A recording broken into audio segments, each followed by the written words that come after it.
Dans l'émission en allemand du 15 août 2015, l'afflux de réfugiés dans l'UE est une stratégie des USA. Nous avons expliqué la stratégie de globalisation de ce qu'on appelle les 4 courants ininterrompus. Cette stratégie provient du géostratège militaire américain Thomas P.M. Barnett. Je cite Barnett.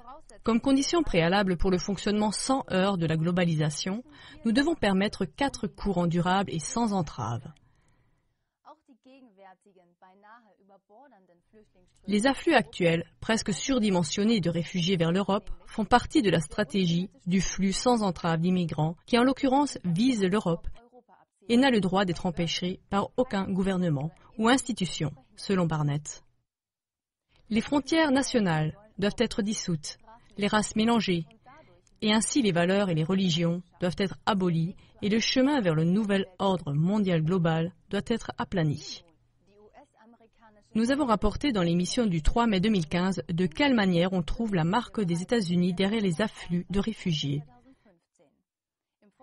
Dans la suite, nous allons montrer encore 4 autres exemples. Exemple numéro 1. En 2010, l'ex-commissaire européen Antonio Vitorino a annoncé un projet pilote pour 5 pays d'Afrique du Nord. Je cite Vitorino. En association avec l'Agence des Nations Unies pour les réfugiés UNHCR, on veut aider la Tunisie, la Libye, l'Algérie, le Maroc et la Mauritanie à construire leur propre système d'asile solide et à respecter les standards européens lors de l'accueil des réfugiés. De cette façon, les flux vers l'Europe pourraient être réduits. Les chefs d'État libyens, tunisiens et égyptiens étaient aussi inclus dans ce projet et ont participé au contrôle des flux de réfugiés. Le but était de créer des conditions tellement bonnes que les réfugiés voudraient rester sur leur continent. Avec le début du printemps arabe, qui, c'est maintenant prouvé, était orchestré par les États-Unis, le projet pilote a été interrompu et n'a plus été réalisé.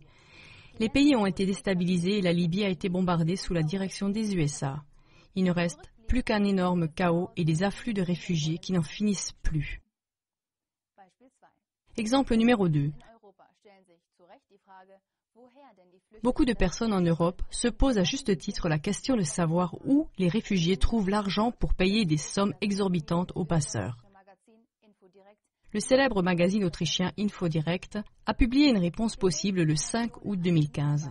Selon des informations d'un collaborateur du ministère de la Défense autrichien, il y aurait des renseignements selon lesquels les organisations nord-américaines payent les passeurs qui amènent quotidiennement des milliers de réfugiés en Europe. Le collaborateur des services secrets aurait dit la chose suivante. On a des renseignements selon lesquels des organisations provenant des États-Unis ont créé un modèle de cofinancement et supportent des parts importantes des coûts de passage.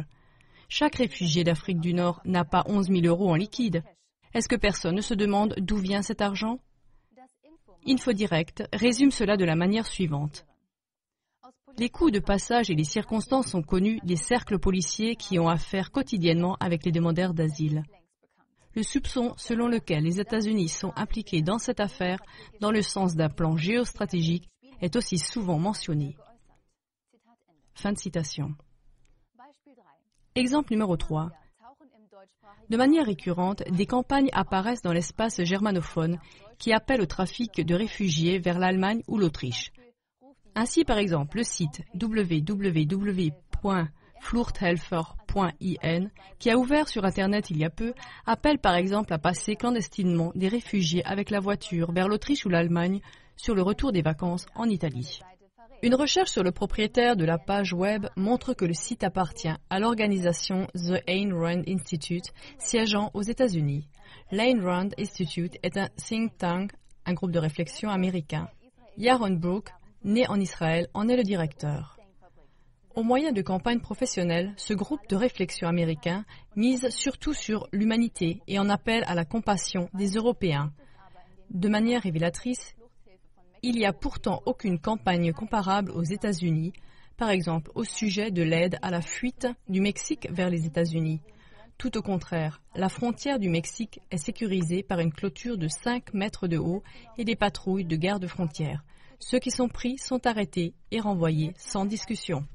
Un dernier exemple encore sur la façon dont on peut gagner de l'argent avec les afflux de réfugiés. Un exemple qui montre qui pourrait bien se trouver derrière cela. Le 12 août dernier, le quotidien Heute en Autriche titrait, je cite, « La firme d'asile encaisse presque 21 millions d'euros, car l'accompagnement, la surveillance et l'approvisionnement ne sont pas assurés par l'État lui-même, mais par une société privée, plus précisément par la société ORS Service AG, qui est active en Suisse, en Autriche et en Allemagne et qui, en 2014, a reçu environ 21 millions d'euros des contribuables via le ministère de l'Intérieur autrichien. Selon les recherches du journal autrichien Der Standard, c'est Equistone Partners Europe qui se trouverait derrière la société par action ORS.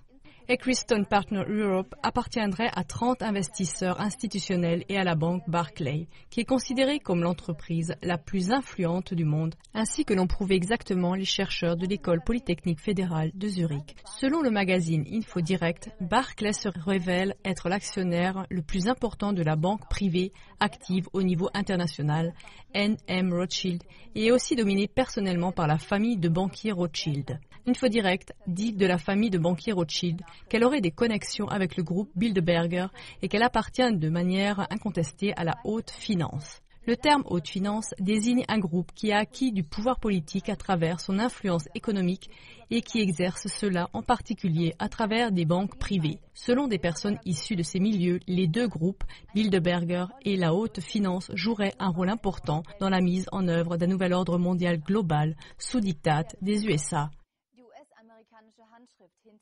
Chers téléspectateurs, on peut à peine nier la signature des USA derrière les afflux de réfugiés.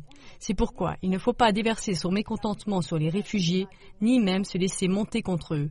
Cela ne contribuerait qu'à déstabiliser encore plus l'Europe et à servir les intérêts des tireurs de ficelles derrière la tragédie des réfugiés.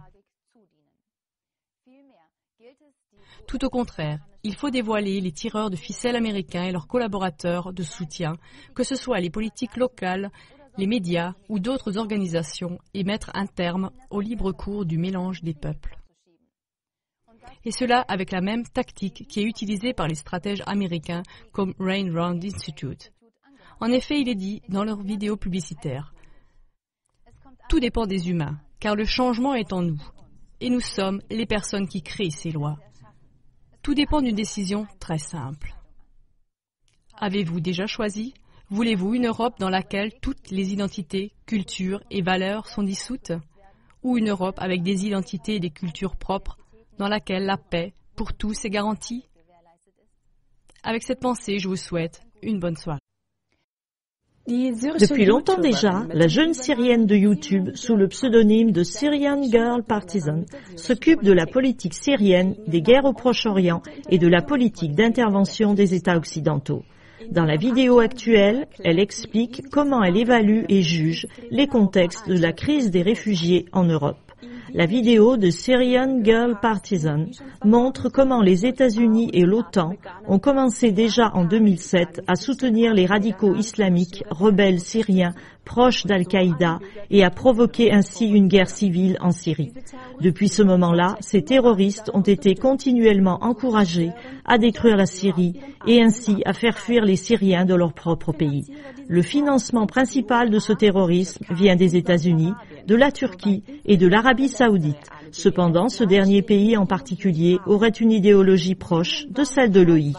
Avant 2007, la Syrie était un pays riche et plein d'avenir, si bien qu'il a pu accueillir 2 millions de réfugiés irakiens qui avaient pris la fuite en 2003 à cause de la guerre d'agression des États-Unis contre l'Irak.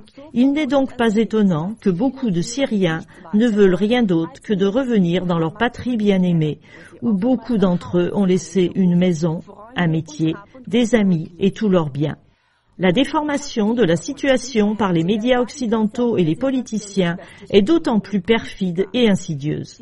La revue anglaise The Sun titrait « La Syrie doit être bombardée » pour Aylan Kurdi, le petit garçon syrien qui a été trouvé mort au bord de la mer.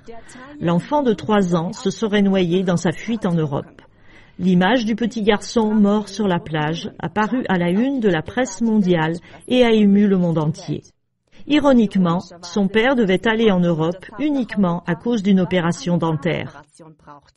Mais en Syrie, où autrefois le système de santé était gratuit, il lui était impossible de subir cette intervention chirurgicale parce que le pays est détruit par l'OTAN et les terroristes de l'OI financés par l'Occident. Et pour comble, sa sœur au Canada ne pouvait pas lui virer les 14 000 € qui étaient nécessaires pour l'opération, à cause des sanctions que l'Occident inflige à la Syrie. Et comme ça, il devient clair que les médias occidentaux et les politiciens accusent un état de fait qu'ils ont eux-mêmes causé. Dans la vidéo, Syrian Girl Partisan critique aussi Israël pour son rôle comme défenseur de la morale contre les Européens, alors que lui-même n'accueille aucun réfugié, bien qu'Israël ait une frontière directe avec la Syrie. La Turquie, de même, ne traitait pas bien les réfugiés syriens, mais continue au contraire à financer l'OI en Syrie. Syrian Girl Partisan appelle les Européens à exiger que leur propre gouvernement arrête de faire la guerre contre la Syrie et qu'au lieu de cela, ils aident les réfugiés syriens à retourner dans leur patrie bien-aimée. Ici Syrian Girl, les médias décrivent la crise des réfugiés comme un problème tout nouveau, mais la guerre en Syrie et le problème des réfugiés existent déjà depuis 4 ans. Et Aylan n'est pas non plus le premier enfant réfugié à se noyer. Le mois dernier, une fillette syrienne de 11 ans s'est noyée sur la côte égyptienne. Pourquoi donc les médias mettent-ils une si grande pression maintenant? Cela se passe exactement maintenant, où l'on demande à la France, au Royaume-Uni et à l'Australie de soutenir le combat des États-Unis contre la Syrie. Pour être précis, l'Australie a été priée de se joindre à la coalition une semaine exactement avant qu'Aylan ne meure. Ils ont donc utilisé la compassion envers ce petit garçon pour bombarder encore plus d'enfants. Et pendant ce temps, ils versaient des larmes de crocodile à cause de ces enfants qui fuient leurs bombes en courant. Regardez ce titre du journal britannique The Sun. Bombarder la Syrie pour Aylan. On a du mal à croire à tant de culot. Voici la ville d'où vient Aylan. Cette région a été bombardée et réduite en cendres par les États-Unis. Rupert Murdoch, un magnat médiatique américain, pouvait à peine attendre que le cadavre d'Aylan soit refroidi avant de mettre à profit cette tragédie pour intensifier la guerre en Syrie. La Turquie se sert également de cette crise pour obtenir une zone tampon en Syrie avec le but final de provoquer un changement de régime en Syrie. Donc, avant que tu agites tes banderoles avec Refugees Welcome et que tu laisses ton gouvernement s'en tirer avec un meurtre, il y a un certain nombre de choses que tu devrais savoir. Toute la guerre en Syrie et la crise des réfugiés ont été provoquées par les États-Unis et l'OTAN, lorsqu'ils ont soutenu les rebelles syriens islamistes en 2007. Néanmoins, les politiques et les médias de masse rendent le président syrien Assad responsable de toute la crise des réfugiés en Europe. Et ils essayent de convaincre les gens de la nécessité d'une guerre en Syrie. Mais comment Assad peut-il être coupable de toute la crise des réfugiés si la majorité des réfugiés ne sont même pas syriens? Au lieu de cela, la plupart sont des travailleurs migrants pauvres ou des réfugiés d'autres guerres en Irak, en Afghanistan, en Somalie ou en Libye. Tous ces pays ont souffert des interventions des États-Unis au cours des dernières années, et pourtant les médias les appellent tous Syriens.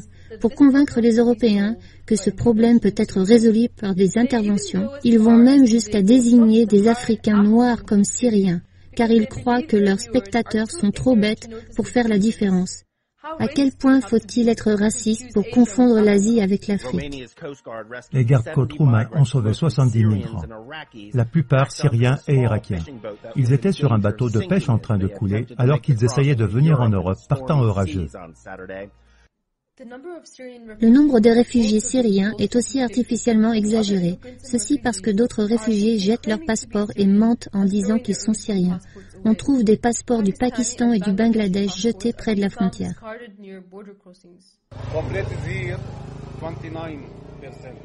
Il y avait 29 personnes sur notre bateau. 4 étaient des Syriens et 25 des Irakiens.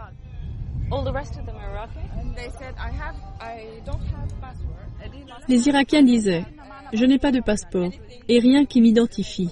Je suis donc Syrien, car le gouvernement allemand donne tout pour les Syriens. Tu reçois une maison, de l'argent et à manger. Donc ça vaut la peine d'être Syrien. »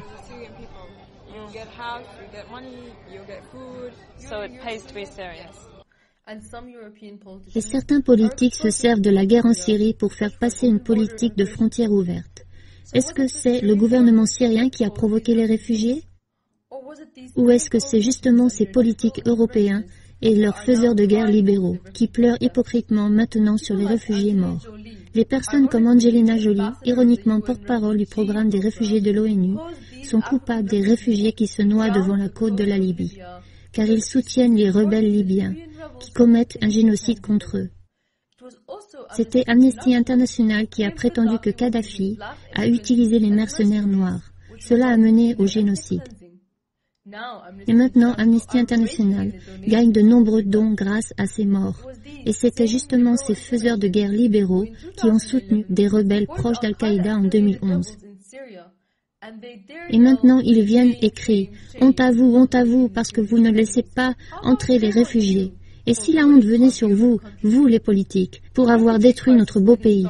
La crise des réfugiés n'a pas juste commencé lorsque des Syriens ont essayé de venir en Europe. Elle est devenue grave lorsque des Européens sont venus en Syrie et ont rejoint l'État islamique. Des Syriens sont mis à la porte de leur propre pays, pendant que des combattants internationaux de l'État islamique affluent de toute la planète vers la Syrie. Mais la prétendue coalition contre l'État islamique est un mensonge. Les États-Unis et leurs alliés n'ont aucun intérêt à réellement vaincre l'État islamique. Au lieu de coopérer avec l'armée syrienne, la seule armée qui peut combattre l'État islamique au sol, ils empêchent l'armée syrienne de combattre l'État islamique. Il y a 4 ans encore, la Syrie était un pays riche, en plein développement. Si riche qu'elle a même accueilli 2 millions de réfugiés irakiens. Maintenant, c'est nous qui sommes devenus des réfugiés. Oui, des réfugiés syriens veulent votre aide, mais seulement pour pouvoir rentrer chez eux. Presque la moitié de tous les Syriens sont des réfugiés. 3 millions de Syriens sont des réfugiés à l'extérieur de la Syrie, 7 millions à l'intérieur. C'est gentil de dire « refugee welcome », mais c'est trop peu. Vous ne pouvez pas amener 10 millions de Syriens en Europe. Ça ne sert à personne de les mener encore plus loin de leur pays. Les réfugiés veulent simplement rentrer chez eux. Écoutez-les. Mon rêve, c'est que la Syrie redevienne ce qu'elle était. Je serai un des premiers à revenir. Il n'y a pas de meilleur endroit que la Syrie. Je m'appelle Rina. J'aimerais retourner dans mon magnifique pays quand la guerre sera finie. Je souhaiterais que la guerre finisse pour pouvoir voir mes amis et ma famille en Syrie. Le terrorisme est possible grâce à un financement de l'extérieur. Mais nous vivons et nous allons revenir. Ce qui arrive maintenant arrive par des mains étrangères. Nous, les Syriens, nous sommes un bon peuple. Et nous voulons seulement mener notre vie en Syrie.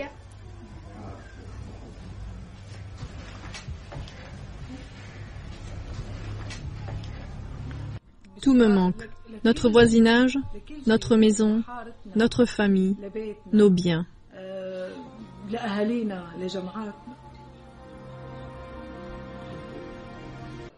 S'il vous plaît, arrête simplement cette guerre et nous ne viendrons pas en Europe. Pour les aider à rentrer chez eux, vous devez forcer votre gouvernement à arrêter la guerre en Syrie, en empêchant les alliés des États-Unis, de l'Arabie saoudite, du Qatar et de la Turquie de financer et d'entraîner l'État islamique, en supprimant le soutien politique accordé à des rebelles proches d'Al-Qaïda et en empêchant votre gouvernement de participer à une guerre contre la Syrie. S'il vous plaît, reconstruisez la Syrie, afin que les réfugiés puissent revenir. Concentrez-vous sur des organisations qui aident les réfugiés à l'intérieur de la Syrie. Cela va diminuer la pression sur les organisations qui aident les réfugiés à l'intérieur de la Syrie. Et cela aidera les réfugiés à l'extérieur de la Syrie à rentrer chez eux, au lieu de se noyer dans une coquille de noix vers l'Europe. Voici 2 de ces organisations, Wafa Relief et le Croissant Rouge syrien. Le gouvernement syrien voudrait que les réfugiés reviennent et il a développé un plan pour que cela réussisse. Ils ont demandé de l'aide afin que cela fonctionne. Ça ne sert à rien de rendre les réfugiés responsables de la guerre que l'OTAN provoque. Tout à coup, tant de personnes sont contre les Syriens, mais ces personnes ne nous ont pas remarqué lorsque nous avons inventé l'iPhone. Pas plus que toutes les nations occidentales. Il y a des forces qui veulent rendre les hommes étrangers à leur patrie et faire disparaître totalement les identités nationales. Obama et d'autres criminels veulent faire des Syriens un peuple sans nation. Mais tous les peuples sans nation souffrent des pires diffamations. Regardez ce qui s'est passé avec le peuple palestinien. Un jour, ça pourrait aussi vous arriver. Défendre sa propre nationalité ne veut pas dire mépriser la nationalité des autres. En diabolisant les réfugiés syriens, des radicaux de droite nationalistes offrent la victoire aux faiseurs de guerre libéraux. Les gens compatissent avec le petit garçon Aylan et sa famille, et chaque groupe qui le diabolise apparaît comme sociopathe et embrouille tout le monde. Le parti politique britannique de l'UKIP a par exemple dû s'excuser d'avoir fait remarquer que le garçon était bien habillé et bien nourri. Il prétendait que le petit garçon est certainement mort parce que sa famille voulait la belle vie en Europe. Les Syriens avaient une belle vie avant que le gouvernement britannique s'en mêle. Ici, il n'y a rien, pas de maison, je n'ai plus de chez moi. Et qu'est-ce qu'est devenu votre magasin à Alep? Il n'existe plus, tout a disparu. Et maintenant, il me donne ça. J'ai produit ça moi-même autrefois. Maintenant, il me le donne. Je ne peux pas parler de ma vie il y a 4 ans. Nous vivions en sécurité.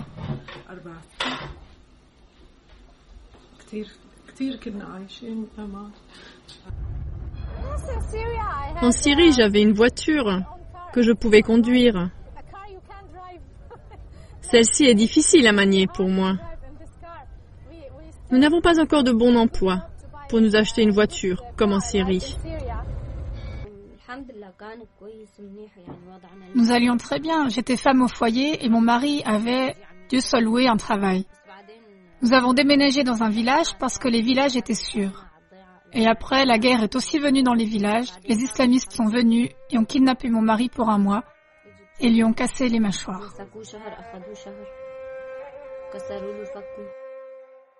Parfois, ensemble, nous nous souvenons de chez nous. Oui, nous parlons aussi de choses comme ça, pour que nos enfants perpétuent notre amour pour notre patrie et qu'ils n'oublient pas. Certaines personnes me demandent pourquoi les Syriens ne restent pas en Turquie.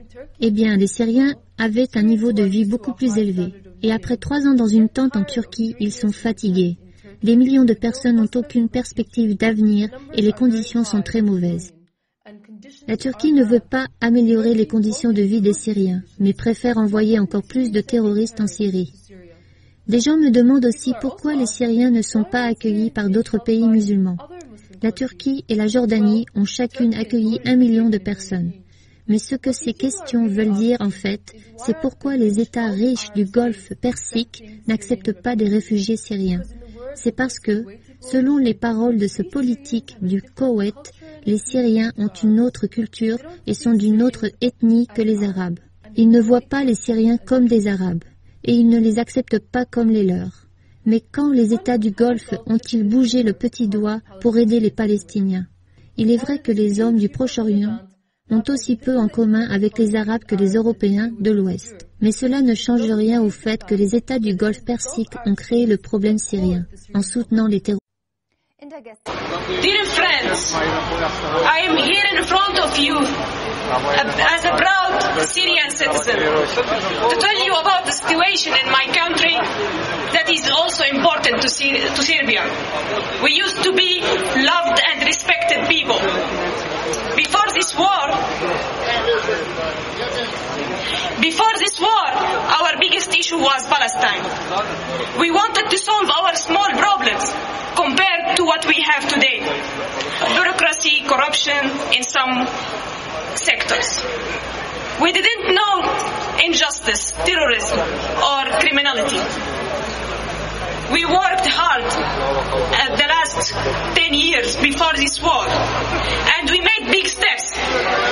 The most important thing that before this war we didn't have Syrian refugees. We had strong national identity.